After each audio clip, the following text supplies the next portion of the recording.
അതെ, ഞാൻ അക്ലോജിക്കയുടെ സൺസ്ക്രീനാണ് യൂസ് ചെയ്യുന്നത്. അപ്പം ഞാനിപ്പോൾ പുതിയതായിട്ട് ഡീറ്റാൻ്റെ ഡ്യൂയി സൺസ്ക്രീൻ വാങ്ങിച്ചിട്ടുണ്ട്, അക്ലോജിക്കയുടെ തന്നെ. ഇത് ചെറി ടൊമാറ്റോ ഉണ്ട്, ഹൈലറോണിക് ആസിഡാ ഇതിൻ്റെ മെയിൻ ആയിട്ടുള്ള കണ്ടൻറ്റ്. ഇത് നമുക്ക് റിമൂവ് ടാൻ, അതായത് ടാനെ റിമൂവ് ചെയ്യും, ഹൈഡ്രേറ്റ് ചെയ്യും. പിന്നെ നമ്മുടെ ആ ഒരു വാട്ടർ ഉണ്ടല്ലോ ഫേസിൽ, വാട്ടർ ലോക്ക് ടെക്നോളജി ഉണ്ട് ഇതിന്. ഇതാണ് ഇതിൻ്റെ മെയിനായിട്ടുള്ള പ്രത്യേകത എന്ന് പറഞ്ഞാൽ. പിന്നെ ബ്ലൂ ലൈറ്റ് പ്രൊട്ടക്ഷൻ 375 സംതിങ് ഒക്കെ അതിൻ്റെ റേറ്റ്. ഇതിനകത്ത് കൊടുത്തതെന്ന് പറയുന്നത് വെച്ചാൽ 449, അത്രയൊന്നും ആവത്തില്ല. പിന്നെ എന്താ മെയിൻ അക്ലോജിക്കയുടെ മെയിൻ ഇത് തന്നെ, ഇത്രയും വ്യത്യാസങ്ങളുണ്ടെന്നേ ഉള്ളൂ. പിന്നെ മെയിനായിട്ട് അബ്സോർവ് ചെയ്യും.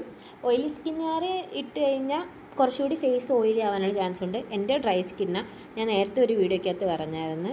പിന്നെ ഞാൻ ഇപ്പോൾ ഇത് വാങ്ങിച്ചതെന്ന് വെച്ചാൽ ഇതിൻ്റെ ആ ബോട്ടിലിൻ്റെ കളർ കണ്ടുകൊണ്ട് പിന്നെ ഇൻഗ്രീഡിയൻസിൻ്റെ ഇത് കൊണ്ട് വാങ്ങിച്ചതാണ്. നേരത്തെ കോക്കനട്ട് വാട്ടർ ഇല്ലേ, അതിൻ്റെയും വാട്ടർമെലൻ്റെ ഒക്കെ ഉണ്ടായിരുന്നു, അതായിരുന്നു ഞാൻ യൂസ് ചെയ്തുകൊണ്ടിരുന്നത്. ഡീറ്റാൻ ഇപ്പോൾ ഞാൻ യൂസ് ചെയ്യുന്നത് രണ്ടാമത്തെ ബോട്ടിലാണ്. അപ്പോൾ അത്യാവശ്യം പ്രൊട്ടക്ഷനൊക്കെ ഉണ്ട്. എനിക്ക് അക്ലോജിക്ക ഭയങ്കരമായിട്ട് ഇഷ്ടപ്പെട്ടൊരു ബ്രാൻഡാണ്.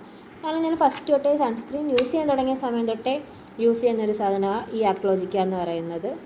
അത്യാവശ്യം അഫോർഡബിൾ ആണ്. പിന്നെ എപ്പോൾ സൺസ്ക്രീൻ യൂസ് ചെയ്താലും നമ്മൾ 3 ഫിംഗർ ആപ്ലിക്കേഷനിൽ വേണം ചെയ്യാൻ.